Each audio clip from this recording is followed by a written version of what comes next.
आज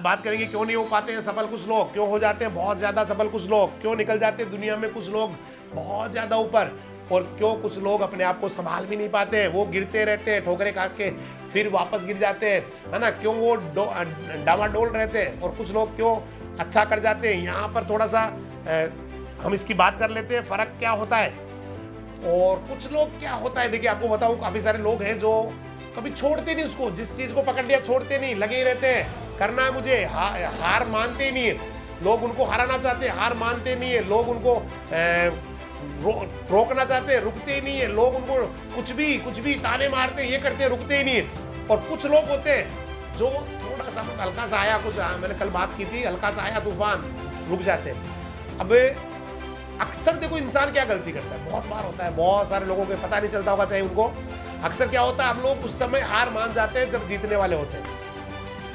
कई सारे मैंने ऐसे व्हाट्सएप पे वीडियोस देखे, बहुत सारे यूट्यूब पे वीडियोस देखे जहां पर रेस चल रही है और वहां पर काफी सारे लोग ना, मतलब जो ओलंपिक का रेस है तो वहां पर दौड़ रहे होते हैं और जैसे उनको लगता है आ गए अब तो पॉइंट आ गया, लाइन आ गई जहां पर हमें जो है जीतना होता है, उससे थोड़ा पहले ही वो पता नहीं क्यों थोड़ा लूज हो जाते हैं और उसके बाद में उनसे जो पीछे वाले होते हैं बड़ी स्पीड से निकल जाते हैं। ऐसे बहुत सारे एग्जाम्पल है। जैसे हमारे साथ एक श्योपुरा के बद्री जी थे, तो बद्री जी क्या थे, वो चैंपियन थे एथलेटिक्स के, जो है ना हमारे जोबनेर जो यूनिवर्सिटी उस समय अलग बीकानेर थी हमारी, जोबनेर कॉलेज बीकानेर के अंडर में आता था, तो वहां पर वो चैंपियन हुआ करते थे। मतलब उनका ये फिक्स था कि एथलेटिक्स के ज्यादातर इनाम वही ले जाते थे पूरे, जैसे एक साल के ना 21 प्राइज आ गई, कभी 18 आ गई, कभी 17 आ गई, ऐसे होते थे।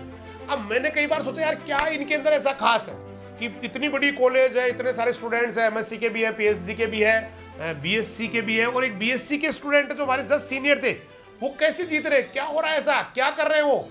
अब मैंने कई बार उनको मैंने कहा क्या किया इन्होंने, तो मैंने उनको जो नोट किया ना, वो क्या करते थे, जैसे मान लो 5000 मीटर का रेस हो रहा है, हालांकि वो यूं नहीं है भाई 5000 मीटर के चैंपियन थे, वो 100 मीटर में भी उनका ही होता था, है ना। और ये जो है ना, ये क्या बोलते हैं इसको, ऐसे वो फेंकते हैं ना, गोला सा फेंकते, गोला फेंक, उसमें भी उनका होता था, दौड़ में भी उनका होता था, लंबी कूद भी जीत जाते थे ऐसे। तो मैंने कहा यार ये है क्या, तो मैंने और चीज तो चलो ठीक है, लेकिन मैंने नोट किया बड़ी वाली जो रेस होती थी 5000 मीटर का रेस, ट्रैक पे दौड़ना है, पूरे लंबा सा जो है ना ट्रैक बना हुआ है, पूरा स्टेडियम के अंदर ट्रैक है, वहां बच्चे दौड़ते हैं। तो अक्सर क्या होता था, मैंने बहुत बार ये देखा कि बाकी बच्चे ना पहली, दूसरी, तीसरी, चौथी वो जो राउंड होते थे बड़े स्पीड से, यूं स्पीड से जैसे मशीन भग रही हो कोई, बहुत स्पीड से चलते, और बद्री जी से 3-3 राउंड आगे हो जाते।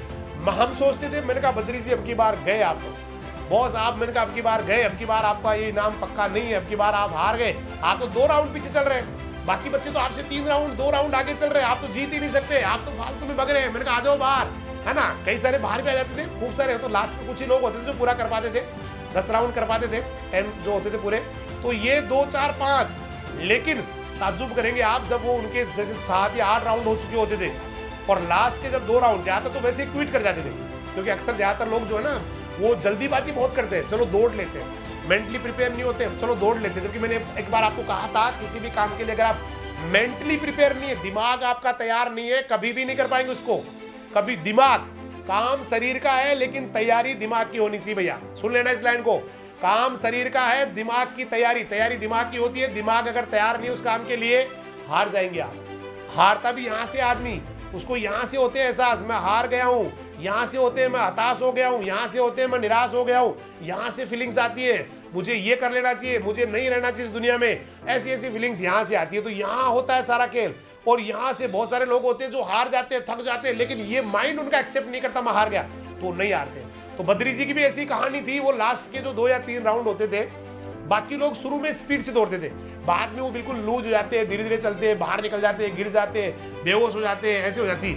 लेकिन उनका जो था ना, उनका चैंपियन बनने का जो कारण था वो यही था कि वो लास्ट के राउंड में ना बहुत स्पीड से दौड़ते थे, इतना स्पीड से दौड़ते थे कि आप जैसे लगाओ कि फर्स्ट शुरू किया है, इसलिए वो चैंपियन बन जाते थे। कई सारे जो होंगे मेरे साथ जो पढ़े हुए हैं या मेरे से जुड़े हुए हैं, वो सारे लोग, उनको पता है, वो जानते हैं बद्री जी को। और इतने, तो भाई ये जो छोटी सी बात मैंने बताई ना, ये जीवन में बड़ी इंपॉर्टेंट है। अक्सर लोग उस समय हार जाते हैं जब वो जीतने वाले होते हैं। थोड़ा सा एक स्ट्रोक, आपने कई बार फोटो देखी होगी जहां पर ये एक बहुत सारे ऐसे बनाए हुए हैं जिसमें एक पूरा का पूरा जो है ना एक पहाड़ है, उस पहाड़ में थोड़ा सा आगे हीरे पड़े हुए, सिर्फ एक पत्थर ही रह गया, और उसको लोग खोदते खोदते खोदते यहाँ से खोद के यहाँ तक आ गए, सिर्फ एक और पत्थर तोड़ ले तो हीरो का भंडार पड़ा हुआ है। लेकिन फिर हार के ना, थक के ऐसे डाल के उसको, गेती को, फावड़ा जो भी होता है उसको डाल के चले जाते हैं। सिर्फ एक चोट और मारनी थी हीरो को पाने के लिए। लेकिन अक्सर हम लोग क्या करते हैं, हम उस समय हार जाते हैं जब जीतने वाले होते हैं। तो थोड़ा सा ही फर्क होता है एक विनर में और एक हारने वाले में। जो विनर होते हैं वो हार मानते नहीं, वो मानते नहीं है, दुनिया समझती है हार गए, वो फिर से खड़े हो जाते हैं। और एक जो लूजर होता है वो जल्दी ही हार मान जाता है। तो यहाँ पर ये बड़ा फर्क है। थोड़ा सा मैंने कहा ना, एक चोट और मारनी होती है, आखिरी एक और प्रयास करूंगा भाई, एक और प्रयास करूंगा भाई, एक लास्ट प्रयास और करूंगा भाई, एक लास्ट प्रयास और करूंगा, बस ये लास्ट प्रयास और करूंगा, लास्ट प्रयास और करूंगा। यही जीता जाता है बेटा आदमी को। एक व्यक्ति थे, मैं आपको बताऊं, एक अमेरिका में एक कोलोराडो करके एक जगह है, कोलोराडो, वहां पर सोना बहुत होता है, जमीन में सोना है। तो वहां पर कोलोराडो में क्या था, काफी सारे लोग सोना खोदने के, बहुत सारी वहां पे मशीन्स लगी हुई है, काफी सारे और भी दूसरे इंस्ट्रूमेंट्स लगे हुए हैं। तो वहां पर एक व्यक्ति होते हैं जो वो होते हैं और उनका भतीजा होता है। तो वो कहीं जमीन पे जो है ना थोड़ा सा खुदाई कर रहे होते हैं, देख रहे होते हैं, तो उनको वहां भी सोना दिखाई देता है जमीन के अंदर। अब वो क्या करते हैं, वहां से उसको खरीदने के लिए वो कहीं से पैसा इधर उधर से ले लो आके, और वहां से कुछ खरीदने वाली, जो खोदने वाली, सॉरी खरीदने वाली, मतलब खरीद लाते हैं कुछ खोदने वाली मशीनें, ताकि सोना उनको मिल जाए। और वो ढूंढ डांड के इधर उधर से पैसा करके वो मशीनें लेके आ जाते हैं और खुदाई शुरू कर देते हैं बेटा। अभी शुरू में जैसे उन्होंने खुदाई शुरू की तो थोड़ा सोना उनको दिखने लग गया, क्योंकि सोना डायरेक्ट सोना नहीं आता बेटा, वो जमीन में ना, मतलब कई सारी मिट्टी, कई टन मिट्टी साफ होती है, तो थोड़ा सा सोना उसमें से निकलता है, ऐसे होता है। तो उनको थोड़ा सोने की अच्छी झलक नजर आई, तो उन्होंने वहां खुदाई शुरू की। तो थोड़ा शुरू में ठीक आ रही थी मिट्टी, लेकिन बाकी फिर जैसे वो खोदते गए, नीचे जाके वहां कुछ नहीं मिल रहा था, मिट्टी आ गई थी, सोना था ही नहीं। वो कई दिनों तक प्रयास करते रहे, आखिरकार उन्होंने हार मान के, और वो सारा जो भी मशीन वगैरह लेके आए थे खुदाई करने की, जो भी उनके पास यंत्र थे, उनको सबको बेच के दिवालिया होकर वहां से निकल लेते हैं। एक कबाड़ी को सारा बेच जाते हैं। और कबाड़ी क्या करता है, कबाड़ी थोड़ा इंटेलिजेंट था, उसने माइंड लगाया, उसने उस जो मशीनें खरीदी उसने दिमाग लगाया, वो चला गया एक जो जियोलॉजिस्ट होता है, जो भू वैज्ञानिक होता है, उसके पास गया, बोला भाई आप आज, ये रियल स्टोरी बेटा, वो जियोलॉजिस्ट के पास जाता है और जाके बोलता है, सर वहां थोड़ा सर्वे कीजिए, क्या वहां पर सोना है क्या, जहां पर वो लोग खुदाई कर रहे थे वहां पर सोना है या नहीं है, प्लीज एक बार देख लीजिए। तो वो वहां पर मशीन लेके वो जो उनका जियोलॉजिस्ट होता है वो आ जाते हैं वहां पर, और लेके पूरा इंस्ट्रूमेंट लगा के वो कहते हैं, भैया थोड़ा सा नीचे ही सोना है, थोड़ा ही नीचे सोना है। उसने पूरा कैलकुलेशन करके कहा, थोड़ा सा नीचे, गोल्ड ही गोल्ड है, यहाँ तो कमी नहीं है सोने की, बस थोड़ा सा नीचे रह गया। अब वो वापस जो है ना कबाड़ी अपनी लाके मशीन और वहां लगा देता है बेटा, और वास्तव में थोड़ा सा जो जियोलॉजिस्ट था उनका अनुमान बिल्कुल सही साबित होता है, थोड़ा सा नीचे ही सोना था वो। अब जो व्यक्ति उस मशीन को लेके आए थे, जब उनको पता लगता है, सोचिए उनकी क्या हालत हुई होगी, थोड़ा सा और खोद लेते तो सोना मिल जाता। एक घटना उनके साथ जीवन में हो गई थी, एक घटना और होती है उनके साथ। एक बार क्या होता, वो कहीं बैठे हुए थे, अनाज साफ कर रहे थे, बोरियां अनाज की उठा के उनको जो है ना साफ कर रहे थे, इधर उधर रख रहे थे। अचानक एक मकान मालकिन की बेटी आती है, छोटी गुड़िया होती है मकान मालकिन की, जो ब्लैक मतलब अश्वेत होती है। हालांकि ये इस तरह के वर्ड यूज नहीं करने चाहिए, क्योंकि ये बहुत बड़ा अपराध है, ब्लैक और ये व्हाइट वाला इस तरह से बात करना, रंग भेद में आता है ये। लेकिन चूंकि वो इस तरह से, इनका जो स्टोरी मैंने पढ़ा वहाँ यहाँ लिखा, ऐसे ही लिखा हुआ था कि वो अश्वेत होते हैं, और उनकी मकान मालकिन की बेटी उनके पास आती है और आके बोलती है कि मेरी मम्मी ने आपसे 25 पौंड उधार मंगवाए। क्या बोला, मेरी मम्मी ने आपसे 25 पौंड उधार मंगवाए, उनको उधार चाहिए 25 पौंड। तो उन्होंने कहा, भाई मेरे पास 25 पौंड नहीं है, आप यहां से चले जाइए। ऐसा कह के वो अपने काम में लग जाते हैं, वापस गेहूं साफ करने लग जाते हैं, बोरियां उठा के रखने लग जाते हैं। काफी देर बाद में अचानक उनका ध्यान जाता है, वो लड़की वहीं खड़ी थी। तो जब उन्होंने उस लड़की को देखा तो थोड़ा चिढ़ गए, उनको गुस्सा आ गया। उन्होंने एक लट पड़ा था पीछे पास में, एक लाठी उठाई, छड़ी, और जाके बोला, सुना नहीं मैंने क्या कहा, चली जाए यहाँ से, मेरे पास कोई उधार नहीं है, मैं किसी को कोई उधार नहीं देता हूँ। उस बच्ची ने डरने की बजाय 2 कदम आगे बढ़ा के कहा, आंखों में आंखें डाल के, कि मेरी मम्मी ने 25 पौंड उधार मंगाए। सुना नहीं शायद अंकल आपने, 25 पौंड मेरी मम्मी ने उधार मंगवाए। अचानक उस आदमी में चेंज आ गया, उन्होंने लाठी को साइड में रखा और जेब में से अपना पर्स निकाला और 25 पौंड देके वो उसके सामने बैठ गए। बोला, बेटा ले जा। ये दो घटनाएं उस आदमी के जीवन में इतनी जबरदस्त हो गई थी। एक तो उन्होंने थोड़ा सा पहले हार मान ली थी, सोने से थोड़ा पहले ही, गोल्ड से थोड़ा पहले हार मान ली थी, और दूसरा उनको उस बच्ची वाली कहानी ने झकझोर दिया था। इन दोनों बातों से उन्होंने अपने मन में एक प्रण लिया कि अब ये गलती जीवन में नहीं करनी है मेरे को, और आगे चल के वो इंसान, क्योंकि क्या गलती हो गई थी उससे, थोड़ा पहले ही हार मान गए, थोड़ा सा और खोद लेते, सोना ही सोना था। और एक कि आप जिद पे आ जाएंगे ना तो अच्छे अच्छे लोग आपके सामने झुक जाएंगे, अच्छे अच्छे लोग जो है ना, पूरी दुनिया झुक जाएगी बेटा। भगवान भी हार जाता है, जिद्दी आदमी के आगे भगवान भी हार जाता है। वो आखिरी में फिर ये कहता है ले तू ले, जितना चाहिए तेरे को ले ले, तू नहीं मानने वाला, तू किसी की नहीं मानता। मैंने एक छोटा सा एग्जांपल पहले भी दिया था कि मम्मी के साथ गए, छोटे से बच्चे होते हैं, मम्मी के साथ गए, जिद पकड़ ली, बोला मम्मी ये वाला ड्रेस चाहिए, मम्मी वो वाला खिलौना चाहिए, मम्मी वो वाली चीज चाहिए। मम्मी कहती बेटा पिछले बर्थडे पे आपको दिलवाया, अभी तो दिलवाया 2-3-4 दिन पहले तो, या महीने भर पहले, 2 महीने पहले दिलवाया, बेटा अगले बर्थडे पे फिर दिलवा देंगे जब पापा आएंगे उस समय। बोला नहीं मम्मी मुझे वो वाला ड्रेस या वो वाला खिलौना चाहिए। बोला बेटा समझ, तू अच्छा बच्चा है ना, अब तो तू बड़ा भी हो गया, तेरे अंदर समझदारी होनी चाहिए, तू मेरी प्यारी बेटी है। इस तरह से मम्मी ना बहलाने की कोशिश करती है, लेकिन वही बच्ची या बच्चा फिर से जिद पे आ जाता, नहीं मुझे वो वाला ड्रेस चाहिए। तो पता है मम्मी आखिर में क्या होती है, लग पकड़ दू, है ना, परेशान कर दिया, रांदर खागी, रांदर खागो एटसेट्रा बोलती है ना मम्मी। तो जब वो मम्मी बेटा हार जाती है जिद के आगे, तो वो ईश्वर तो भैया, वो भगवान तो हमारी मम्मी के भी मम्मी है, पापा के भी पापा है, उसके सामने तो जिद पालनी पड़ेगी।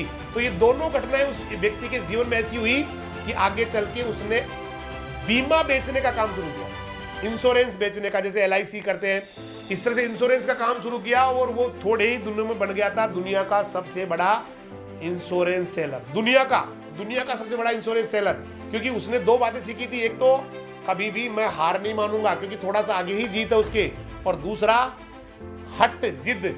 तो ये इंश्योरेंस जो होते हैं, इंश्योरेंस एजेंट, इनको 2 बातें बहुत इंपॉर्टेंट होती है, हार नहीं मानना और एक जिद पकड़ लेना। बोला बीमा करवाना पड़ेगा, है ना, होते हैं ना ऐसे कई बार, आपने होते मतलब बैठ ही जाते हैं, नस पकड़ लेते हैं कि भाई आपको ये होगा, ये फायदा होगा। मतलब इवन मैं कई बार मजाक में कहता हूँ, इंश्योरेंस वाले ऐसे लोग होते हैं, मतलब माफी चाहूंगा कोई जुड़ा हुआ तो, कि वो पत्नी के पास बैठ के पति के मरने की बातें करते हैं। दैट्स ए जॉक कि साहब आप समझो कल को ये जाते हैं रोड के ऊपर, बाइक चलाते हैं, भगवान न करे कभी कुछ हो गया, अगर आपने इंश्योरेंस ले रखा है, बीमा ले रखा है, तो कल को आपको जो है ना इतना वो मिल जाएगा। तो ये, लेकिन वो बंदा जो है ना उन 2 घटनाओं से ऐसा सीखा कि वो दुनिया का बेस्ट पॉलिसी सेलर बन गया। तो ये सब कुछ बेटा आपके अंदर भी है, आप भी जिद पाले अपने अंदर, आप भी अपने आप को तेजाब मतलब ये ताकतवर बनाए बेटा। आप तूफान है, आप दुनिया के बेहतरीन इंसान है, आपको भगवान ने बड़ा फुर्सत से बनाया है। जिद पाले, हार न माने, क्योंकि थोड़ा सा प्रयास और होने पर आप जीत जाएंगे, आप बहुत आगे निकल जाएंगे। और थोड़ा सा पहले ही प्रयास छोड़ दिया तो आप हार जाएंगे। हार और जीत का फैसला यही है, परसेंटेज कम हो मायने नहीं रखता है, परसेंटेज कम हो मायने नहीं रखता बेटा। फिर कह रहा हूं, लिख लेना इस लाइन को कॉपी के पहले पेज पे लिख लेना। परसेंटेज से कोई फर्क नहीं पड़ता आज तक क्या परसेंटेज बनाई आपने, आज तक क्या किया है, लेकिन एक ही चीज का फर्क पड़ेगा, आप क्या मानते हैं अपने आप को। जो मानते हैं एक दिन वही बन जाएंगे, जो मानते हैं जहां के लिए अपने आप को, जिस पोजीशन के लिए आप अपने आप को तैयार रखते हैं उसी पे पहुंच जाएंगे।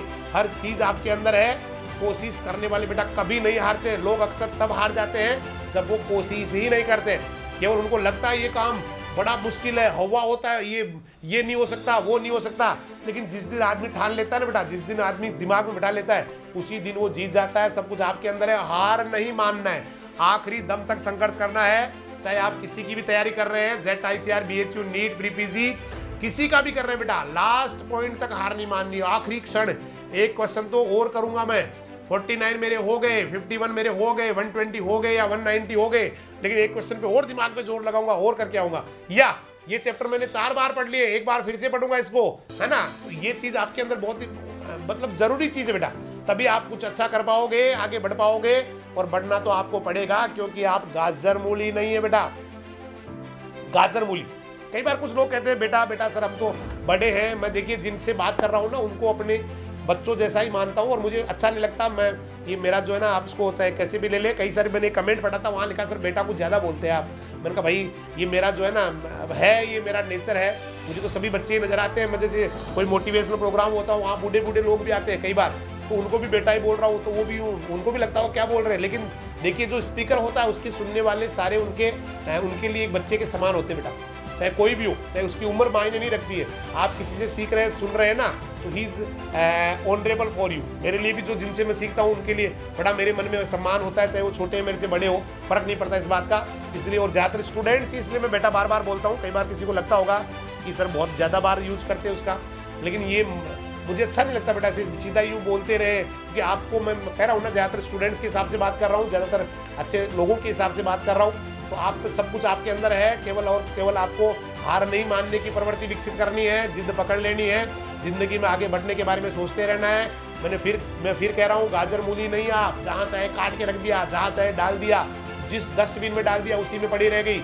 ऐसे नहीं बेटा, आप दुनिया के लिए बहुत इंपॉर्टेंट है, कम से कम अपने लिए तो बहुत इंपॉर्टेंट है। और आप अपने लिए अपना इंपॉर्टेंस समझ जाएंगे, दुनिया के लिए भी इंपॉर्टेंट हो जाएंगे, दुनिया के लिए भी बहुत महत्वपूर्ण हो जाएंगे। इसलिए हमेशा अच्छा करते रहे, आगे बढ़ते रहे, दुनिया में तहलका मचाते रहे, दुनिया में तूफान लाते रहे, क्योंकि आप सब कुछ कर सकते हैं, आपके अंदर ही सब कुछ है, कहीं से कुछ होना नहीं है, सब कुछ आपको करना है।